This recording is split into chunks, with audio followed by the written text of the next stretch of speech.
Welcome, friends. This is Mike Williams. I recently had the pleasure of joining Brian Staveley on his Dose of Reality show. We had a 3-hour discussion where we talked about the McCartney conspiracy, geocentrism or flat Earth, and the Mandela effect. Due to the length of the show, I broke the interview down into 2 parts. Part 1 is this video where we discuss the Paul is dead topic, and in Part 2 we talk about flat Earth and Mandela. The entire 3-hour show can be found on Brian's YouTube channel, and that link is in the description box below. And please subscribe to Brian's channel to support his work. Thanks for listening and enjoy. Welcome back to Dose of Reality. Today my guest is Mike Williams from Sage of Quay. Thank you, Mike. Thank you, Brian. Those of you, many of you know Mike from his own show, his own radio show, his YouTube channel, his blog. I was also on his show. Mike, when was that? When I was on your show? It was a couple of months ago. Yeah, I was on your show. He interviewed me to talk about the Mandela effect. We had so much to talk about. We didn't really get into other topics. And today, obviously, with my audience, maybe some of you are very familiar with his work. Some of you aren't. We're going to get a lot into what he specializes in. And that is, what do you like to call it? You like to call it Paul is dead? How do you like other people to intro this topic? I typically refer to it, Brian, as the McCartney conspiracy. Okay, so we'll talk. We can call it Paul is dead, though. But I refer to it as the McCartney conspiracy. Okay, so we're going to get a lot into that, as Mike is an expert on that. When we did that other show, we also didn't have time to get into flat Earth. We didn't have time to get into Psyops. We didn't have time to get into a lot of things. So we're going to touch on a lot of that today. We're also going to talk about Mandela effect, and we're going to just kind of tie it all together, kind of just wing it. Before I do that, let me just say what happened earlier, because I know people are wondering, and this is something that's happened to Mike. I mean, not this exact situation, but we're both going through a lot of censorship.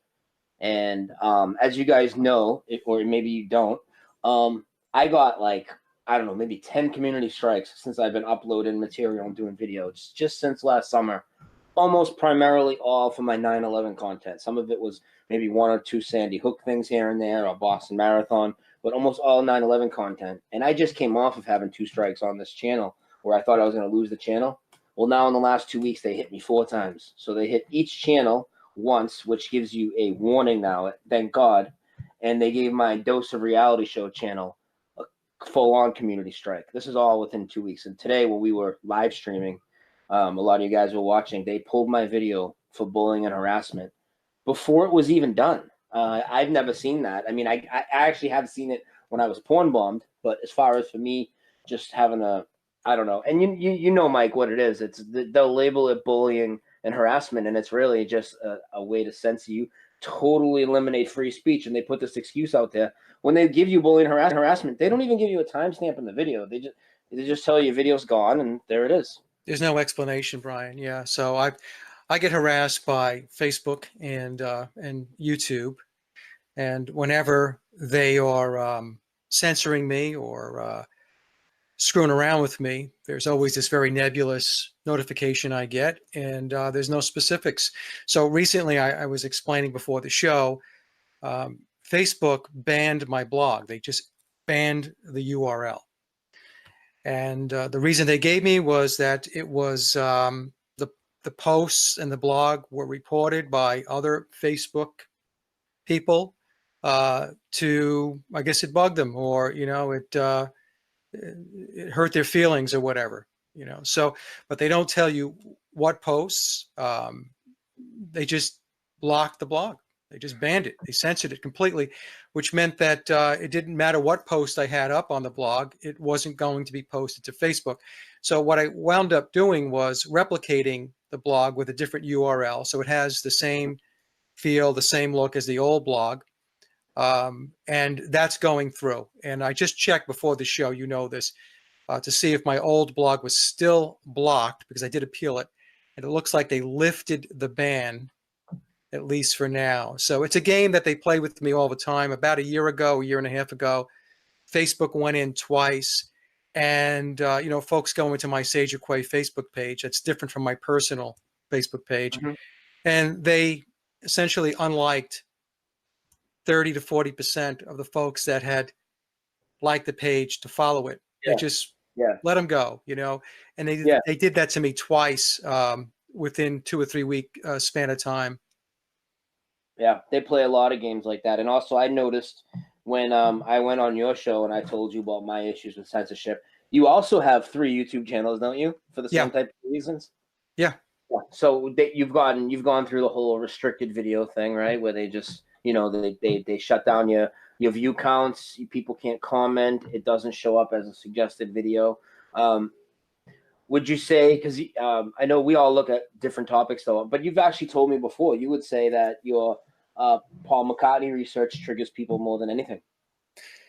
The McCartney work triggers people. It's very, very polarizing. In fact, it's far more polarizing than what I experienced in the flat Earth work and the flat Earth community. And I wasn't, a researcher in flat Earth. I was more of a radio host speaking to people that were doing the research. But the vitriol that came through is just unbelievable. And by the way, it's on both sides. It's the heliocentric and the geocentric folks. They go back and forth, and it gets out of hand. But the McCartney conspiracy and my research and reporting on that really riles a lot of people because, the Beatles and McCartney and Lennon and Harrison and Ringo Starr, they were worshipped. They are gods to many people. So when you turn around and say it's not as you've been told, that it's a monstrosity of a psychological operation, that rattles a lot of cages and ruffles a lot of feathers, and people don't want to hear that.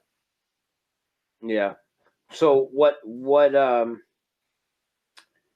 got you to first want to look into what made you think that there might be something afoot here with Paul McCartney being replaced? I mean, like there had to be a tipping point for you. Like, whoa, this isn't right. Did he look different? Did he sound different? Did some suspicions around his what was it? Well, it goes back to when I guess around the 1976 time frame, a little bit before that, when I was in high school. I knew about the clues. And because I was a Beatle freak ever since I can remember. I was just explaining on another show that I actually was bugging my dad to take me to go see Yellow Submarine in 1968. And I was born in 59. So, I was 9 years old and I really wanted to go see the Beatles. I remember watching A Hard Day's Night and Help and all that stuff. So I was always a little Beatle freak.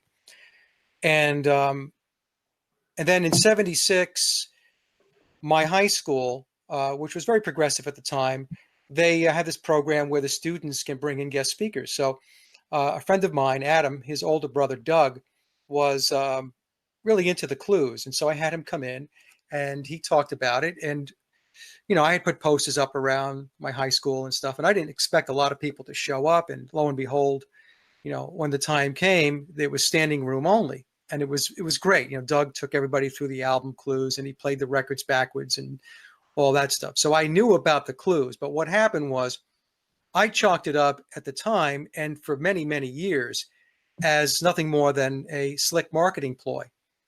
Yeah. To sell records, Yeah. And it did actually, when the clues had come out, especially in 1969, Beatle records spiked. And then in I guess the early summer of 2016, I came across a book called The Memoirs of Billy Shears. And I was on Amazon looking for books, and this popped up as something that I might like, something I might enjoy. Because you know how Big Brother operates, right? They know what you like and they know what you don't like. So the book popped up and I took a look at it. I said, well, I'll buy it. Let me see what it's all about. And I read the book. And it was a shocker. And I didn't take the book at face value when I first read it. I mean, there were some shocking revelations in it. And but I set out to use the book as a foundation, a springboard, if you will, to either validate or debunk what the book brought to light. And as I pursued the research, I was finding that I wasn't able to debunk the book. Mm-hmm. I may have had questions about certain things, and I had to, dig a little deeper. It did result in me reaching out to the author, who was referred to as the encoder, Tom U. Harriet, to ask Tom some questions for clarification. And as I say on all the shows, Tom has been very gracious. He got back to me and he would explain when he could explain, because Tom, like everybody else involved in this book and everybody else involved in the McCartney industry, because it is really, it's big business. These people are under non-disclosures and secrecy agreements, confidentiality agreements. And so that's how it started back in 2016. And so I happened to mention to a good friend of mine, Sophia Smallstorm, that I was reading this book. And she said, well, Mike, tell me a little bit about it. So I did. And she said, you know, you need to come on my show and talk about it. And I didn't want to do it. For some reason, I said, you know, I really don't want to do this. I just want to read the book and get through it and get back to whatever it is I was doing at the time. And she kept saying, no, you need to come on. So some time went by and we didn't talk about it. And I thought, well, maybe she forgot about it, but she didn't, because, you know, Sophia doesn't forget things. I got Sophia knee deep in the Mandela effect right now. Yeah. Oh no, she reached out to me and she was told by somebody who just explained it terribly.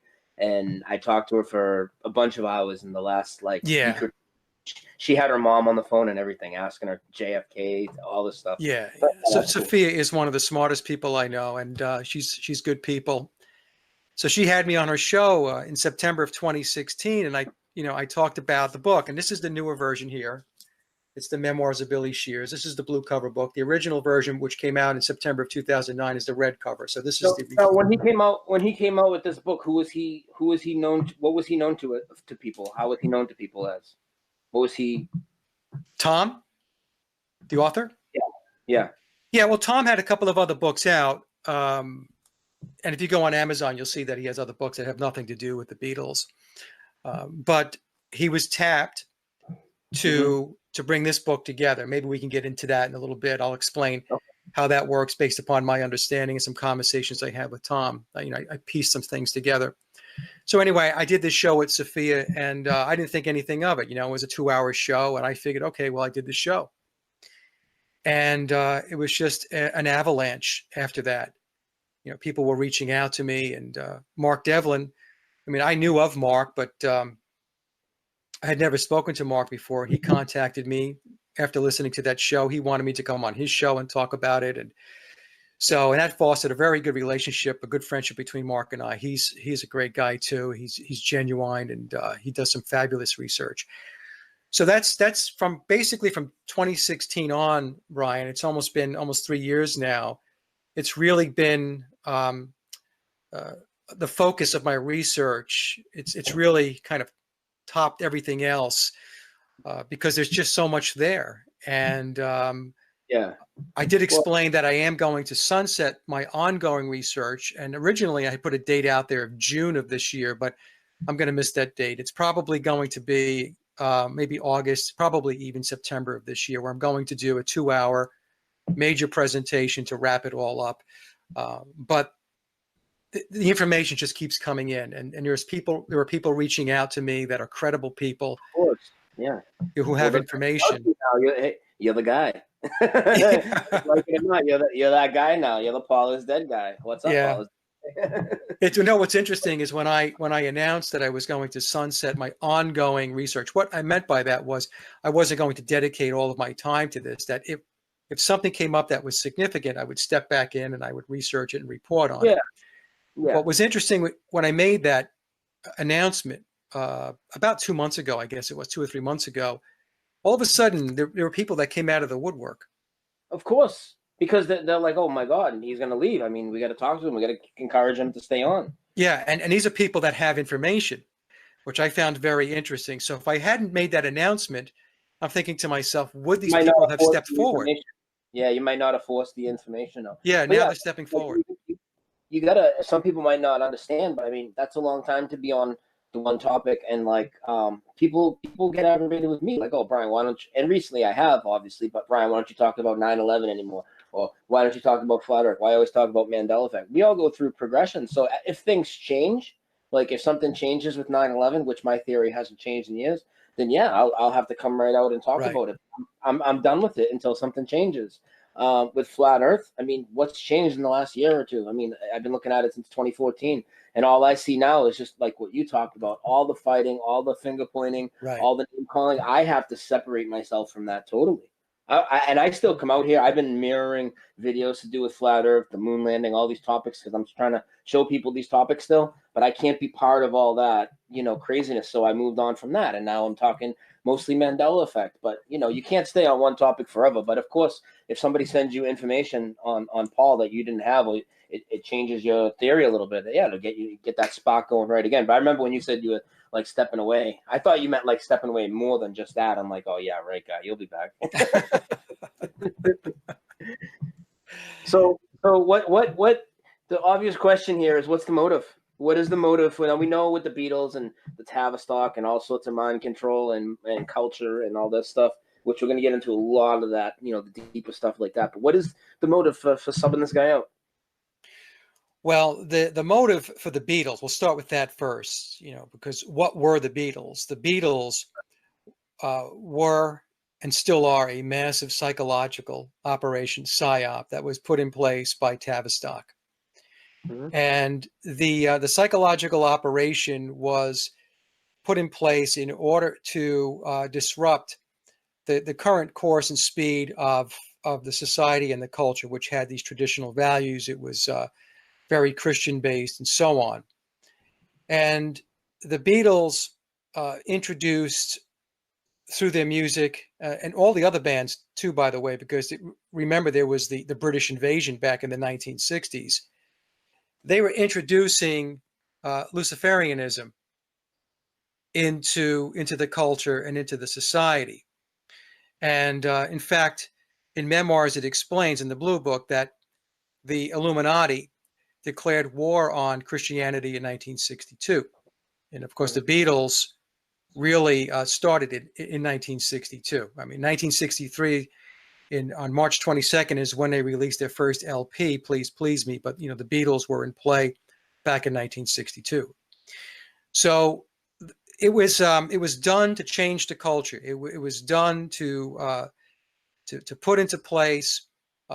It can also be referred to as the cult of Dionysus. And I would recommend that listeners and anybody following this to go take a look at the cult of Dionysus and see if it reflects exactly what's going on in society today with androgyny, transgender,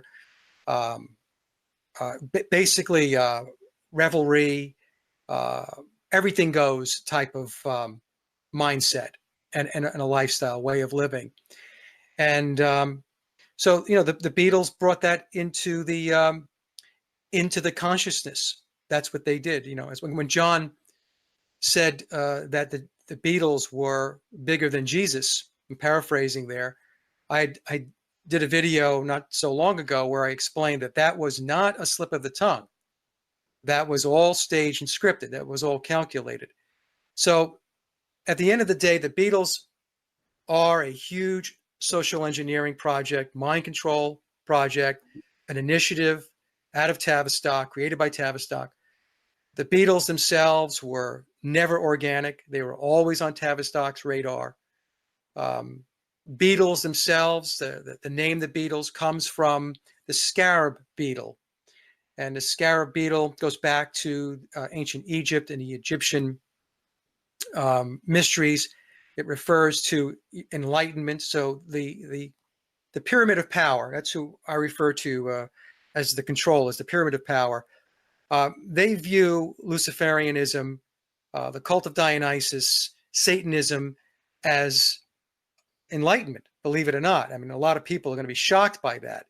But all you need to do is take a look around and listen to the music and follow the entertainment industry in Hollywood. And you can take a look and you can see that this is exactly what's going on and this is what they're doing. So the name Beatles, the Beatles themselves, and John Lennon did interviews. He explained that it was a play off like Buddy Holly and the Crickets, but that's not true. It's all, the Beatles are immersed in the occult. They are immersed in the esoteric and mysticism, and it is all based in Crowley's work, in Thelema. And in Memoirs, Billy explains to us that the pyramid of power consists of 66 levels or 66 degrees. Mm-hmm. So the first 33 degrees are the 33 degrees of the Scottish Rite of Freemasonry. Mm-hmm. And then you have 13 degrees of the Illuminati. Mhm. And then above those 13 degrees, there are 20 degrees of people and or beings that nobody will ever know about, other than the people that are in those degrees. So that's, by the way, we see the number 66 all the time. That's where the number 66 comes from. It comes from the number of degrees that are within the pyramid of power. So the Beatles are, like I said, So a psyop. was the original Paul going to speak out or something, or what happened? There's a lot of theorizing about that. So there's one theory that says that the original Paul, who we refer to as biological Paul McCartney, was not going along with the program, and that his mind control was breaking down. I'll get into that too, about the mind control aspects of this. And so he was in discussions with Mark Lane, who was going to do a documentary or a movie exposing the JFK assassination, the conspiracy there. And the way the story goes is that Paul was going to write the music, the score to Mark Lane's movie. And of course, the powers that be, that wasn't something they wanted Paul to do, right? Yeah, That's one theory. The other theory, that seems almost the too obvious theory, though, doesn't it? Doesn't it seem almost too obvious? Like there's got to be something more to it. yeah, I think that people who look at that theory, they go with that because to them it makes sense, and it does make sense to a degree. But with my research, where it's gone is that I believe that biological Paul McCartney, along with John Lennon, were in mind control programs from a very early age, before the Beatles were ever formed, before they were the Quarrymen or the Silver Beatles. Because if you take a look at their childhood, it has all of the indicators of a family involved in the mind control programs. John Lennon's father was non-existent. In Paul McCartney's family, biological Paul McCartney, his mother died when he was young, I think when he was 14 years old. If you go look up his father, Jim McCartney, take a look on Wikipedia or any other sites that talk about it, his background is extremely lacking. I mean, what did the man really do for a living, and so on. So we have this situation where I believe they were being brought along, that they were tapped and identified a long time ago to be part of this initiative, part of this project called the Beatles that Tavistock was putting together.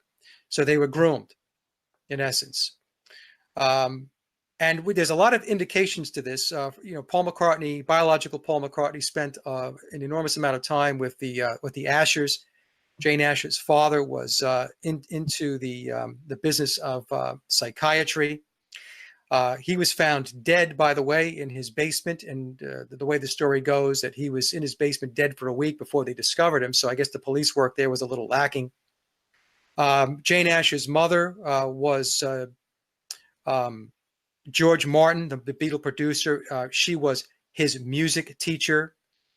And it just goes on and on. I mean, there's a lot of pieces to this puzzle that once you go and take a look at it, a very disturbing, dark picture begins to form, Brian. What's that? Well, the picture is that it's steeped in the occult. It's steeped in mind control for the sole purpose of formulating an initiative and a project that was going to change the society and the culture, especially for Western culture, basically within 10 years. In 10 years. When you think about what the world was like in 1959, you take a look at the values and cultures then, and you take a look at what it had become by the time the Beatles had broken up. Their last album was released in, Abbey Road in 1969. We take that 10-year period of time, there was an incredible amount of societal and cultural change that took place. And it's amazing. It's black and white. Like sort of breaking up the two-parent household type of thing, like what we're talking about. Yeah, breaking up the family, the drug culture, free love. This is, Billy Shepherd. I'll call him Billy Shears too. This is the guy that's playing Paul McCartney and has been since late 1966. He was heavily involved. Ask you, is he the only replacement, or has there been several? There are other doubles and lookalikes. That's good. Let's just hold that for a second because we'll get back to that, because a lot of people ask me that question. But Billy was very involved in the planning of the Monterey Pop Festival with John Phillips. The Monterey Pop Festival, of course, we had Jimi Hendrix and a multitude, the Mamas and the Papas, and other bands that played there. That kicked off the psychedelic era. That kicked off the free love drug culture. And Billy was a main player, main cog in putting that together. And the CIA was distributing LSD during the Monterey Pop Festival in 1967, and the local law enforcement was told to stand down, not to arrest anybody, and just let it go. So, that's what was taking place, and the Beatles were a huge piece of it. You think the LSD push might have also tied in with some stuff they were flashing across the screen and the new TVs that everybody was getting around that time? Are you talking about like the subliminal messages? Yeah, I'm talking like, do you think, obviously there's many reasons they're drugging these people up. You think that might be part of it too? Like subliminal messages in the TV that these people would pick up on when they're tripping, and just more and more deeper mind control? Yeah, I think what they were doing with the psychedelic era and LSD was they were using the population as guinea pigs, and they wanted to see what the effect was when they went into a mind-altered state.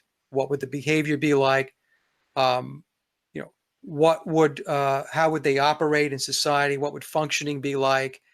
How easily could they be led down a different path, and so on. So that's what I believe they were doing. And and the drug culture, of course, took off, and the drug culture still exists today. Yeah. I mean, it's always existed. I don't want to say that everybody was running around as a Puritan before that, but it really, the psychedelic era, which the Beatles led with the release of Sgt. Pepper on June 1st of 1967, kicked off the drug culture and made it mainstream. They put it on into everybody's living room. They made it so that it was in everybody's awareness. Now, not everybody agreed with it, but that really doesn't matter, because the young people, they were very aware of it. It was in their consciousness. Sex, drugs, and rock and roll. Mm-hmm. How big is the community of people researching this? Is it huge? Is it small? I mean, what type of Paul is feedback? dead. Yeah. It's I think it's relatively small, and there are a lot of people that will say that they are researchers or investigators in this, and but I think the number of people that are really digging in, probably a small minority of folks. I became one of those people, and as I said, reluctantly. I wasn't really looking to be the Paul is dead guy. But the thing is, Brian, what keeps me in it, or what kept me in it, was that it's just an extraordinary conspiracy.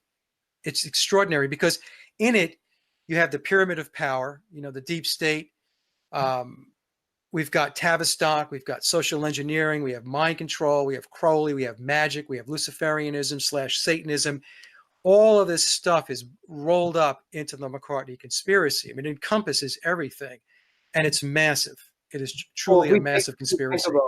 I think most people that are listening to this show, especially, the people are pretty smart in this chat, they would agree that, like, all the stuff we see in Hollywood and all that stuff, of course, it's an agenda. It's all rolled out for a reason. Try and give people an idea of my generation, because I'm younger. I'm 41. I wasn't around for the Beatles, but the scope of how big they were, I mean, they squashed all the stuff. They were so huge. Paul McCartney, to this day, what do you address him as? The guy that's presented as Paul? You call him Fall? Is that what you call him? I just call him Billy. I mean, that's his name. His name is William, and so I refer to him as Billy. What is he worth? $1 billion? Oh, I don't even know. I mean, it's his worth is astronomical.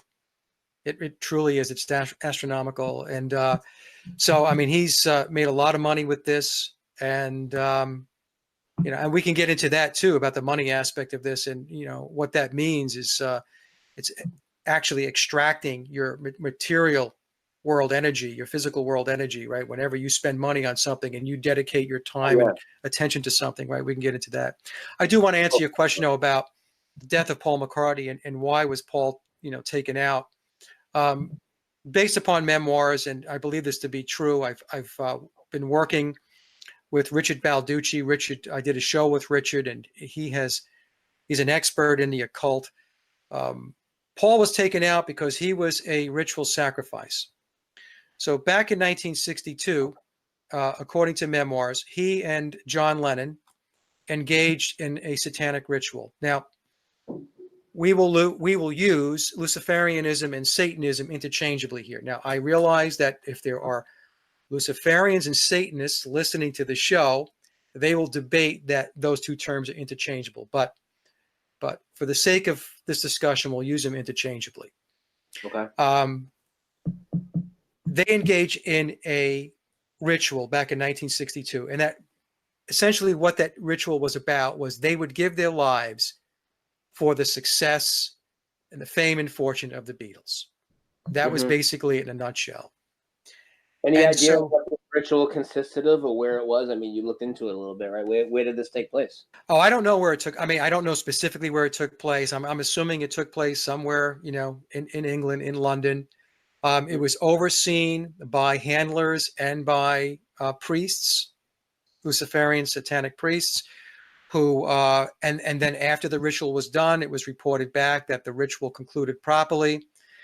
And so from that point on, biological Paul McCartney had 4 years to go. That was his runway from 1962 to 1966.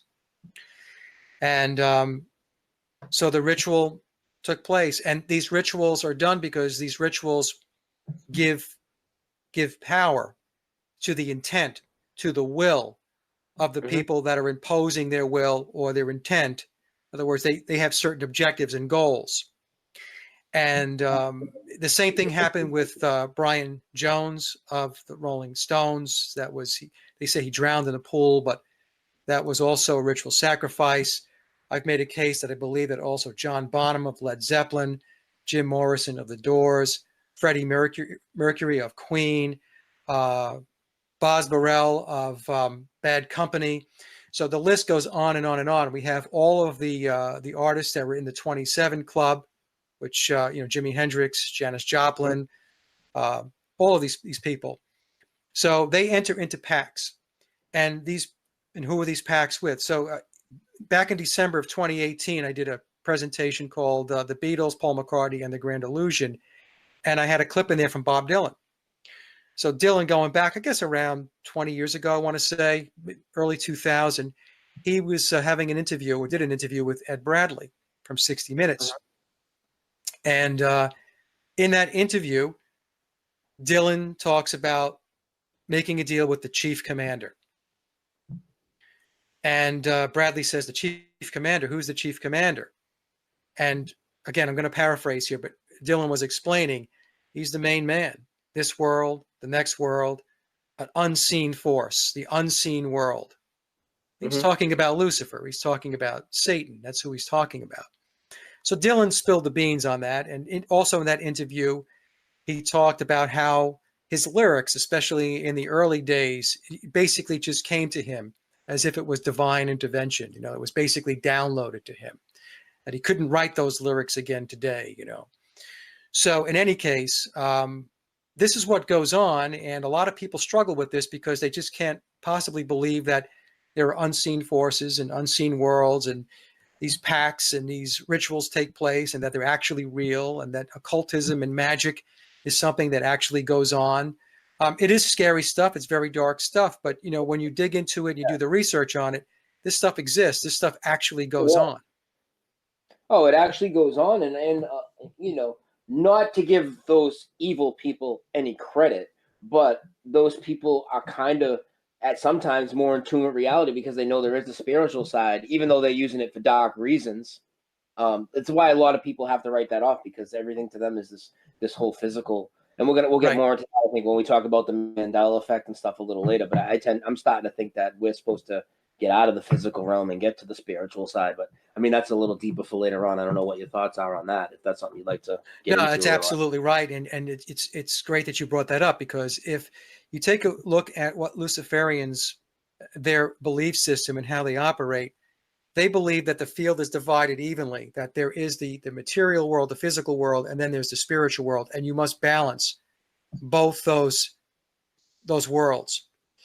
Luciferians will also say that you must stay objective, that as soon as you subscribe to a certain belief system or you join a certain club or whatever, you now have left the arena of being objective. You now become subjective. So if you subscribe to a certain religion or any other type of belief system, your objectivity has now been skewed. Compromised. Yeah. It's compromised. Exactly. So you must stay objective. And what they'll say is this being objective allows them to be able to cut through the maze, and it allows them to make better decisions, and it allows them to be able to manipulate. Because as soon as you start to formulate a belief system which eradicates or reduces your level of being objective, you are at a disadvantage. Yeah. When you are up against somebody who stays objective. And this is their, I'm speaking very generally here, folks. Okay. So I'm just trying to give you an overview. Very general. That goes with any topic. I tell people all the time, like you're talking about be objective. I'm saying the same thing to people about emotional attachment. Researching topics, emotional attachment. You're not objective. You're going in with a bias, and you can't. You're never going to be able to. How can you really research the truth of something if you have a bias? Exactly. And so Luciferians will say that it's perfectly okay to take advantage of somebody who is unknowing. So if they are profane, and this is how they refer to unknowing people, they will say they are profane, then it's not their problem that you don't know. Okay, that's an issue that you have, that you don't know something. So they will capitalize, and they will they're opportunists. They'll take they will take advantage of an opportunity because they can. And this is how they get ahead. This is how they move forward on the ladder. While everybody else is subscribing to belief systems and boxing themselves in, Luciferians will say, we are free of that. So you're down here. And I'm not saying, folks, that, I'm not agreeing with this. All right. I'm just telling you, this is their thought process based upon my research. While you're, wallowing around in the mud down here, we're climbing the stairs. And this is why, they're in control. Now, just to delineate the difference between Satanism and Luciferianism, as I understand it, based upon the research that I've gotten into, is that Luciferians, as I mentioned, will balance the spiritual and the material world. Luciferians will argue that Satanists don't do that. Satanists are far too invested in the material world. They don't spend enough time on the spiritual aspect. So their scales are not even. It's tilted. So Luciferians would do more research into the occult than Satanisms would?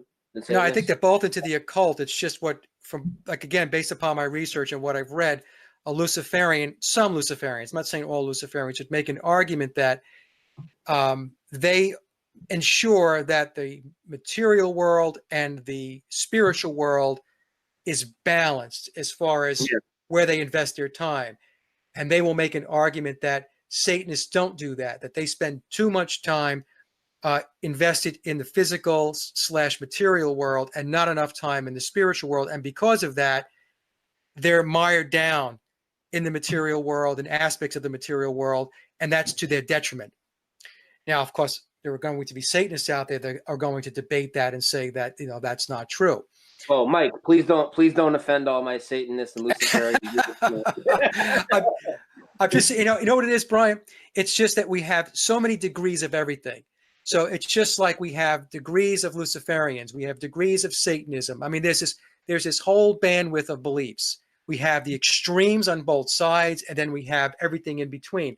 But it's like that with all belief systems, all beliefs. And again, folks, I'm not advocating or standing here and saying that this is what we should all do. I'm just saying, based on my research, this is what they believe. This is how they operate. Yeah.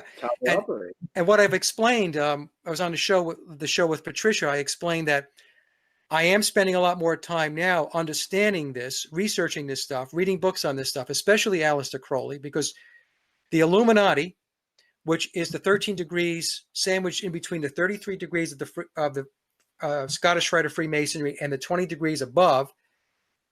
They are acolytes. They subscribe to Thelema, to Crowley. So there's a lot of people out there that believe that Aleister Crowley is just, he's a carnival barker, that they don't pay any attention to him, that he's just, he's just some cartoon character. Well, you better rethink that position, because Crowley is extremely influential within the Pyramid of Power, extremely so. And and Thelema is, if you want to call it a religion, a lot of Crowley acolytes, really get upset when you call it a religion, but it's a religion, and that's what they subscribe to, and it's based upon his book, the Book of the Law. Do as thou wilt. You were talking about how they kind of just put it out there, and if you just go along with it, it's fine. They'll just manipulate you. Yes. And we know that with a lot, at least in my opinion, when there's all these mistakes made, I won't say we know, because other people, especially in the Flat Earth community, disagree. But I think when all these mistakes are made, it's obviously pre-recorded, prefabricated video, whether it's 9/11 videos, ISS footage. Why would it ever be live? Those mistakes are left there on purpose. They show their hand. They use that to gauge where they're going to put their next hoax, this and that. And to them, it's like, okay, well, we showed our hand. If they're going to go along with it and don't speak up, we kind of got their consent. What are some of the obvious clues that you think they left intentionally to reveal that this is not the original Paul McCartney? Because there have to be some things that they actually did put out there in your face. Yeah. So let me just, before I get there, because you are on a very important point here on free will. So the Pyramid of Power subscribes to free will. And they also call it free agency. And you're absolutely right, Brian. So what they do is they put it out there. You'll hear Mark Devlin, my good friend Mark Devlin, refer to it as revelation of the method. And they put it out there and they show you the truth. And if you decide to bypass it, ignore it, that's on you. You've consented. You've consented by inaction, by not doing anything about it. You just accepted it. And if you accept it, what happens is that is now in play. That's how our reality got to where it is. This is why everything is so upside down and screwed up. It's because they present it to us, they show it to us, and people don't see it. They ignore it. And by not seeing it, ignoring it, trying to debunk it, what happens is the reality that the controllers are looking to manifest is manifesting. Yeah. And we've accepted it. And we've accepted it. Exactly. Now, the biggest clue that they have with regard to the guy today, I'll pick on, Bill, not being biological Paul McCartney is quite honestly, is they don't look alike. Now, people think they look alike. And I used to think that until I put a collage of pictures together, which I took pictures of McCartney over a timeline, and I laid them up against each other in a PowerPoint, 3 PowerPoint slides. And lo and behold, I mean, these guys are completely different. But the way they did it was they placed him in a scene where he was Paul McCartney. So in other words, when they first introduced him on the cover of Sgt. Pepper, they introduced Billy with the other Beatles. So we had John, George, Ringo, and who's the other guy? So you had to, right from the beginning, you would get a blending of the two realities of the two guys, kind of accept them both, and then they could kind of just branch it off whatever way. Exactly. It's a perfect way of saying it. They've blended it. They've conditioned people to accept the blending, the hybrid aspect of this. They've actually gone back, and I believe they've been doing this. Boy, they must have started, I would say, probably in the early to mid 60s. The advent of the modern day internet was 1990. They were doctoring and fudging pictures going back in time, and they would blend pictures of Billy with biological Paul. They would blend pictures of other doubles of Paul McCartney with biological Paul. They would take pictures of doubles and lookalikes. There were several other doubles and lookalikes that were put into play other than Billy. Billy's the performer. There were others that were actors for public consumption. So they took all of these pictures and these images and they put them out there. And so what happens is the public becomes snowblind. This all just comes one big mishmash of stuff. and you don't delineate. You don't look at it and say, oh, well, that guy's different from that guy. They just tell you that's Paul McCartney, and then you're like, oh, okay, that's Paul McCartney. And that's how it's been chugging along. So the biggest difference is if folks would just take a look at the different pictures over time, you will see that these are different people. They are clearly different people. There's a different in height. There's a different in ears. There's a different in shoe size. You and I talked before the show about 6 toes versus 5 toes. Maybe we could talk about that a little bit. The clues are dropped in all of the songs. Billy's still dropping clues in songs. Many of the Beatles songs have backmasking, songs that people don't even know. Next 2 things I was going to ask you was hidden messages in songs and backmasking, and what your opinion's on. So obviously your opinion is those are 2 very, very real and relevant things. Oh, absolutely. Absolutely. So in Memoirs, Billy tells us that, they backmasked, not just him. I mean, the rest of the Beatles, they backmasked all the time. And so if you play Let It Be backwards, you're going to hear he died, he died, he died. I mean, it's clear as day. I mean, it's not something you got to sit there and kind of move your head back and forth to see. It kind of sounds like it. No, it doesn't kind of sound like it. That's what he's saying. And all of the Beatles songs, starting with Sgt. Pepper, contain Paul is dead clues. And so the songs are layered. So what that means is there's the first layer of the song. So if you're listening to it, it's going to mean something to you. As an example, if you listen to the song While My Guitar Gently Weeps, George is singing about, it sounds like he's talking about the world and how the world needs help, right? That's one interpretation of it. But the songs are layered. And this is a Masonic technique, by the way. Okay, this is all Freemasonry. And there's a deeper level.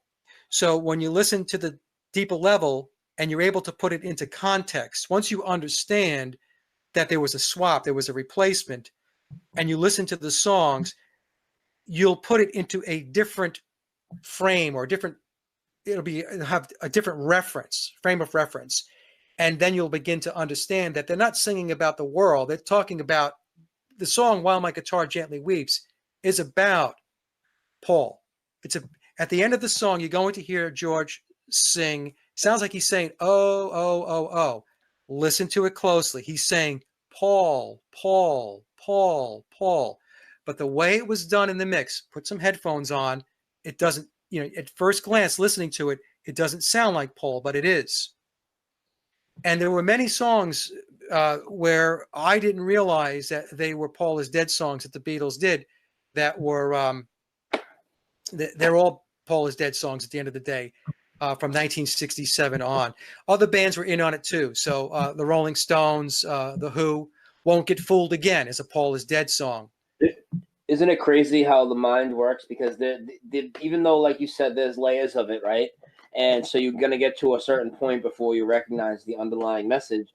But your brain subliminally is going to pick up that underlying message even when you're listening to it on the surface. So you're listening to it on it with the commercial lyrics that everybody thinks it is or whatever. Right. But your mind is still being programmed to the underlying issue. This is a huge psyop. So this is like, this is almost as big. This is bigger than like a Sandy Hook or these other things. I mean, this is huge, and it spans decades. I mean, look at all the. I mean, I don't have to tell you, but I mean, look at all that's gone into this. 60 years. Cool. So, how I asked you, like, what are some of the dead giveaways or clues that they might have left? Well, never mind maybe they didn't try and leave this clue. Maybe they try and make it match. But, like, Mike, you're a guitar player, right? That's what you do? Yeah. And you're a musician. Long time, right? Right. So when you listen to his music, how close is it to the original music? Or did they always use this guy's music and just switch the character out? And was the original Paul lip syncing in the beginning so this guy could go live later, perform the shows? Like, what's going on? How's this work? Okay, so the way it worked was, let me just take you through. It was the way Tavistock did this was very methodical, so it was very incremental. Now, they couldn't come out with Sgt. Pepper in 1962 because it would have been rejected, right? Society and the culture was not conditioned for psychedelic music. So the first Beatle album was Please Please Me, and it was just a boy band, straightforward rock and roll. A lot of the songs weren't McCartney and Lennon songs or Lennon and McCartney songs. There's a lot of covers. And so the first couple of albums were like that.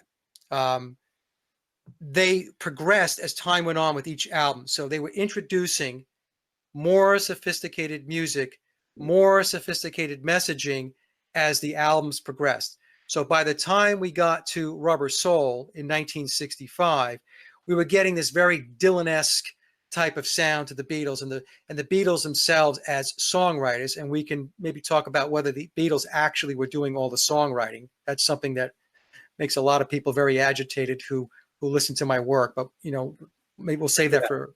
Oh, that actually triggers people if you suggest they didn't write their own material. You would think that'd be something that'd be, pretty. Yeah, to a degree. I'll take you through the albums real quick, and then we could talk about that. So we had, Rubber Soul really was this really different album. It was very sophisticated. It was a lot more complex. The songwriting was light years ahead of, Please Please Me and With the Beatles, the early, the first two albums. Beatles for Sale, light years ahead of that stuff.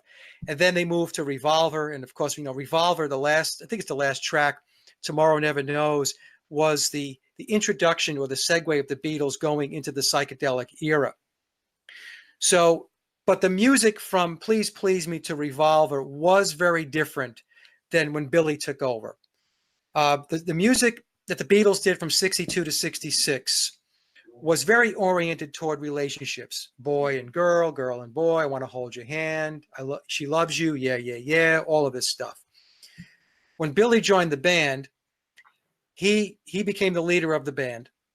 And this was part of the negotiation when he came in, and he said, no more of those love songs. We're going to take this to another level.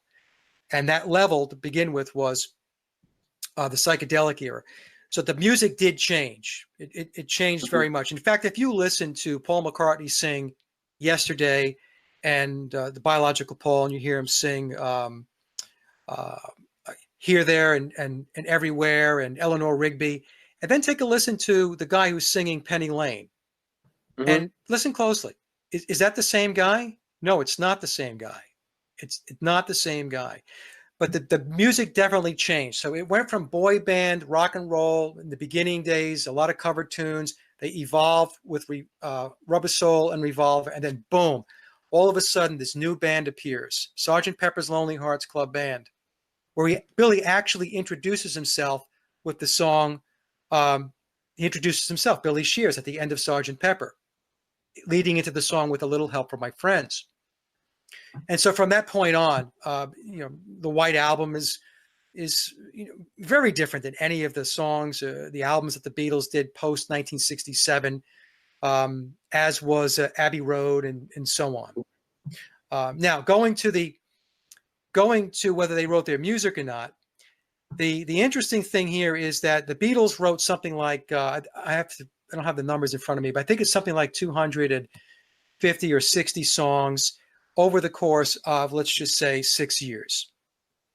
That's 40 songs a year. Yeah, that's 40 songs that actually made it to albums. Now, to write one song, you typically have to run through 2 or 3, maybe 4 songs, right? You're going to try a couple of things out, a couple of riffs, chords, lyrics, or whatever, and you might say, yeah, that's not working, and you move on. And what happens is you eventually hit on a song. So to have recorded 200 and something songs, 240 or 50 songs over that period of time, the Beatles themselves had to have written an enormous amount of songs, much more than 250 songs. Let's just say, we'll give them the benefit of the doubt. They had 2 attempts to write one song. That means they would have had to write 500 songs in order to get to 250 in 6 years. And that's a ridiculous number, because it's far more than 500. As a songwriter myself, and I'm not equating myself to Beatle talent, but I can tell you how the process works. So the question becomes, if they didn't write all those songs themselves, well, who helped them?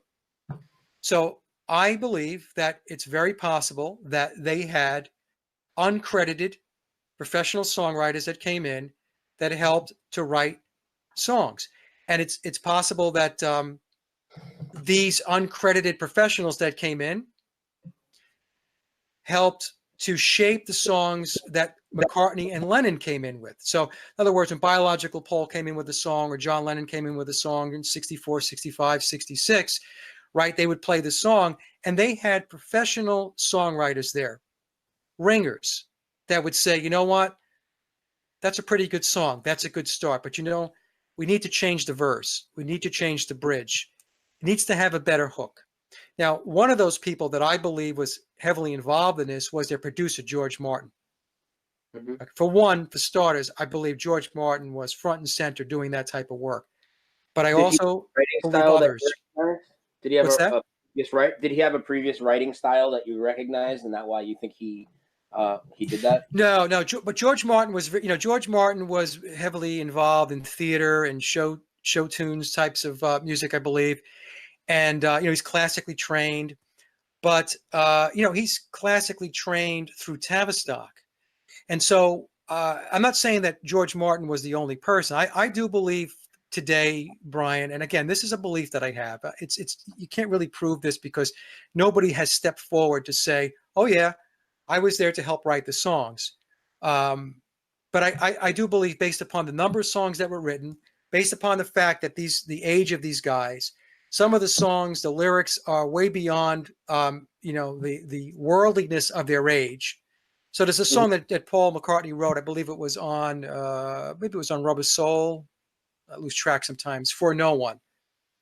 The lyrics to For No One comes from somebody that really has a lot of experience from being in a relationship with a woman. I mean, it's a very deep song, right?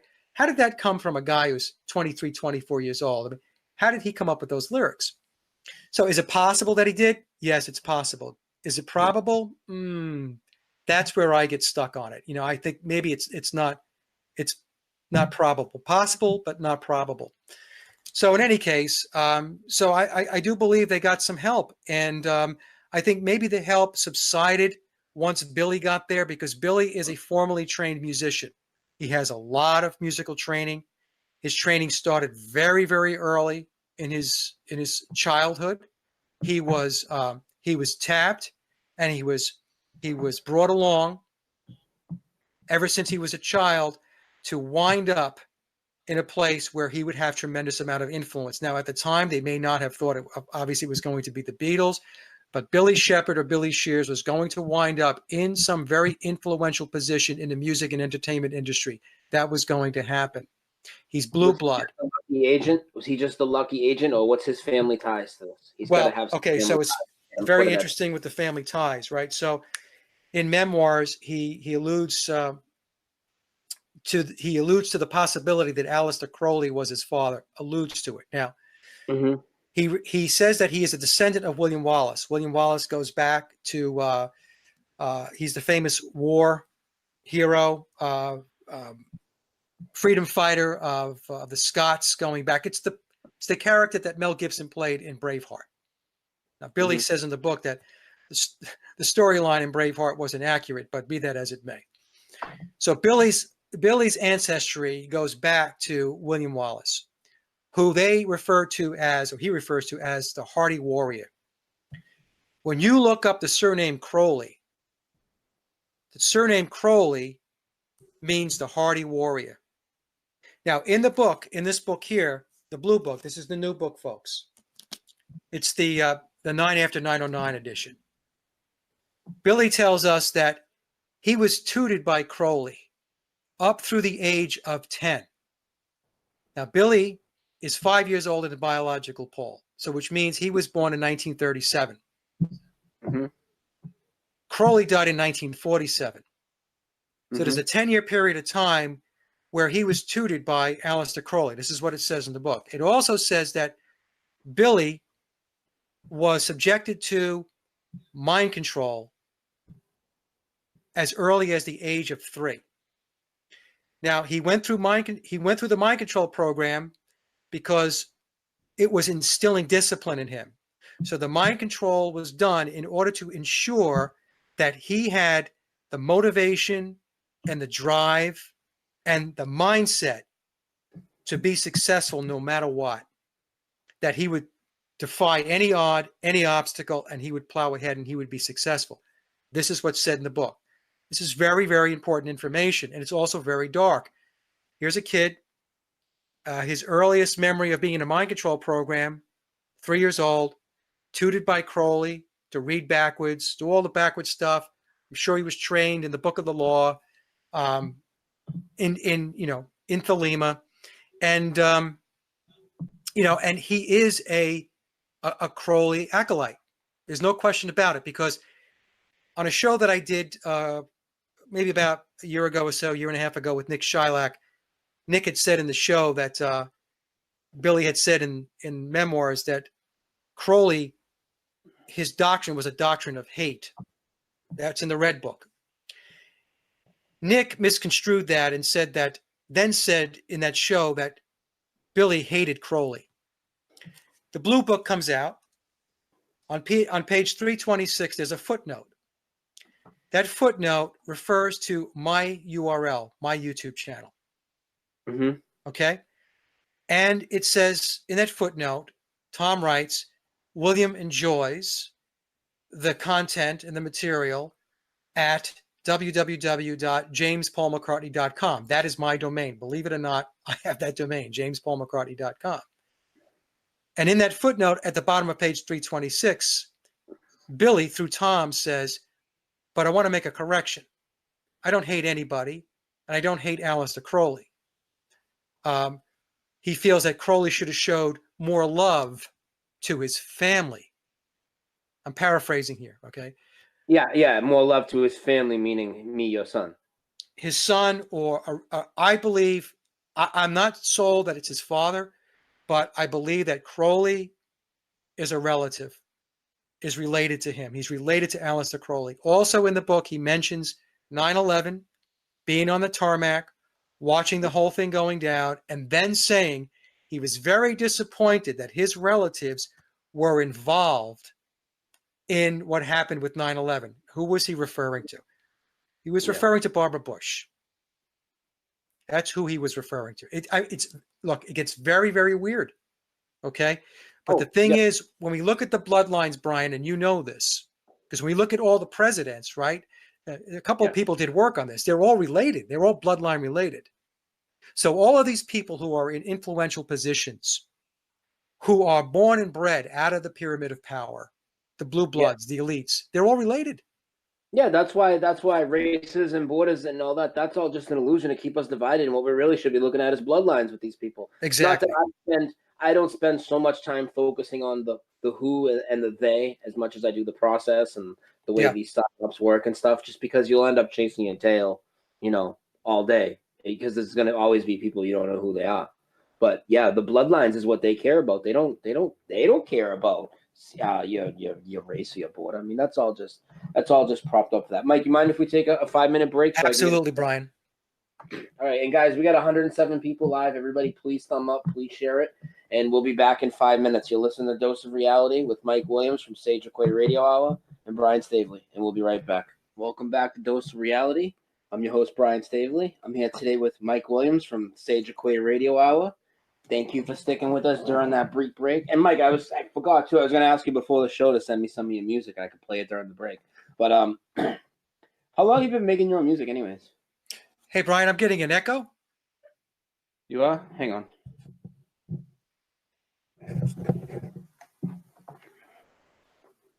Okay, you think we're good? Now? Yeah, good. Good. Yeah, I think it was just when we reconnected.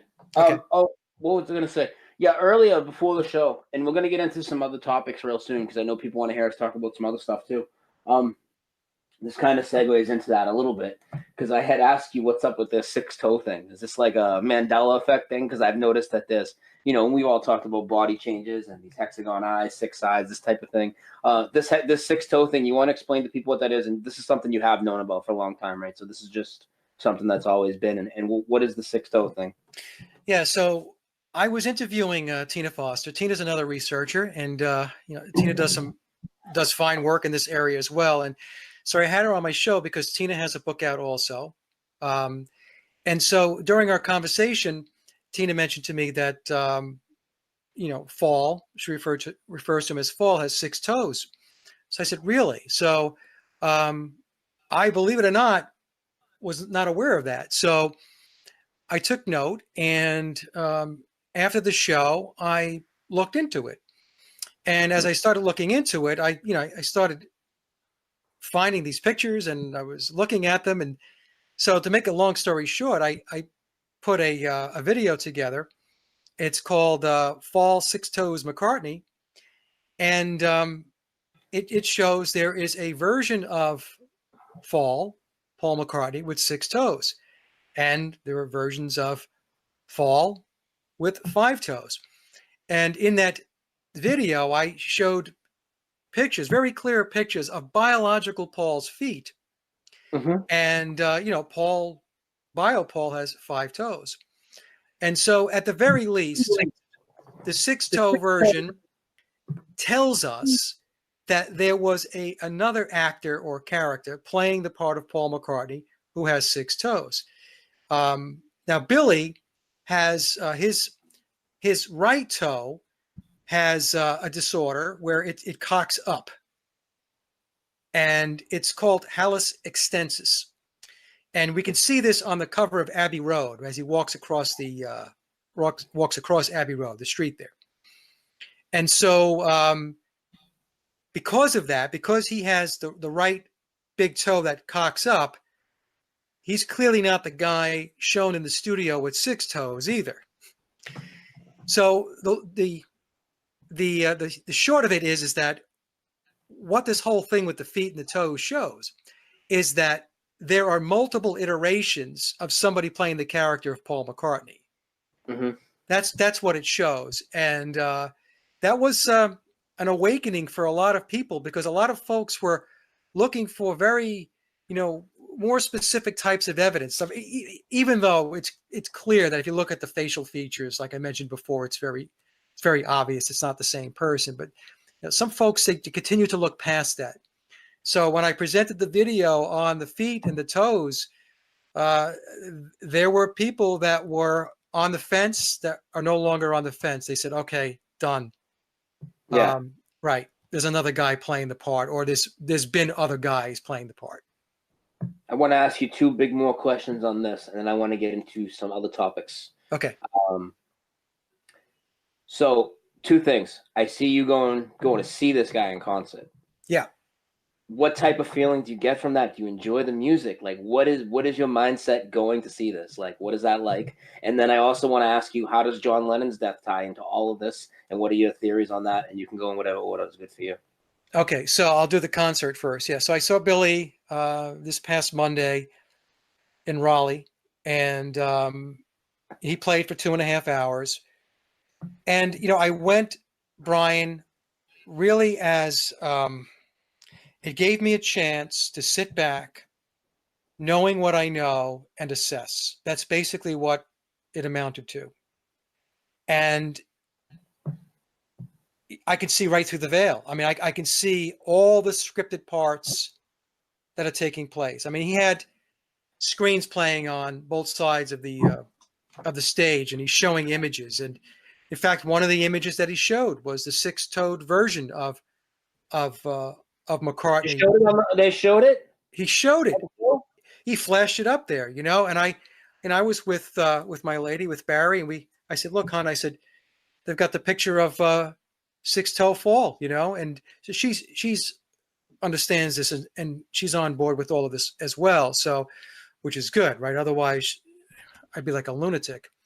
But so going to the show, I got to say, Brian, that the air is completely taken out of the tires as far as what the Beatles used to mean to me. I mean, the Beatles were everything to me. I used to worship them, They're the reason why I picked up a guitar. They're the reason why I wrote music. They're the reasons why I record music.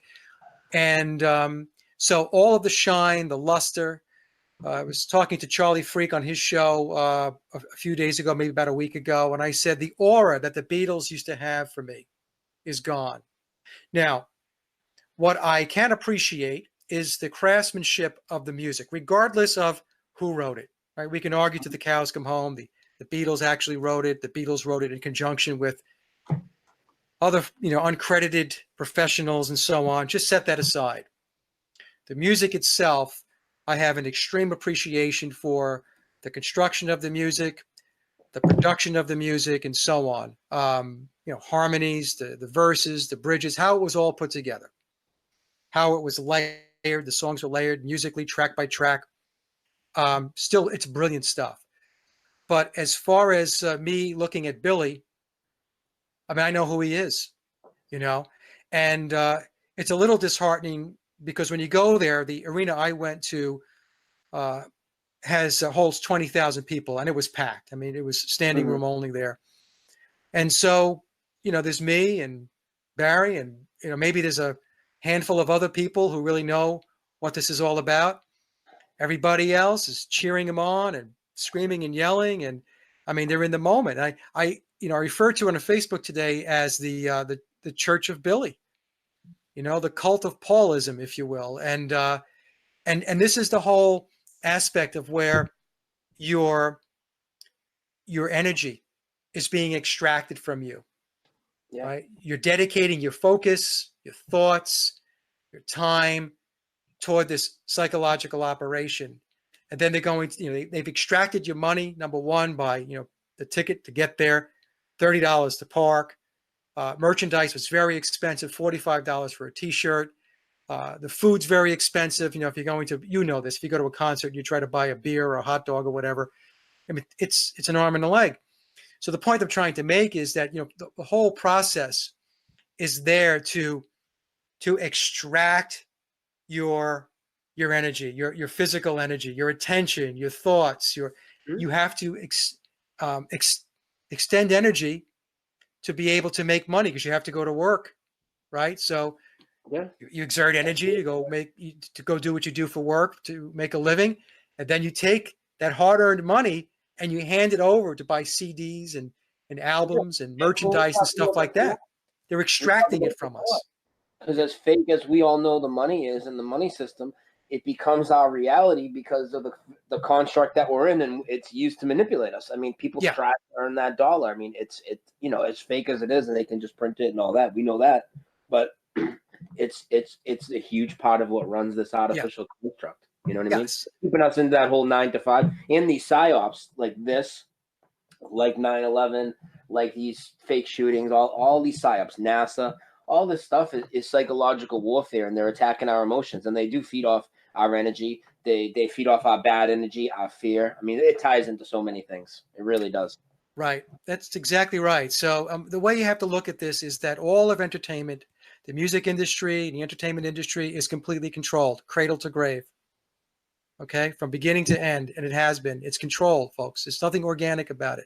Even if you have indie artists that start off, they might start off as independent, but as soon as the industry gets their hooks in them, they start to dictate how it's going to work. Okay, so I mean, it's just the way it is. And some folks that like to argue with me about that. Oh, this band does their own thing. No band who makes money has any level of fame and fortune to a level which would be considered to be significant is doing anything on their own.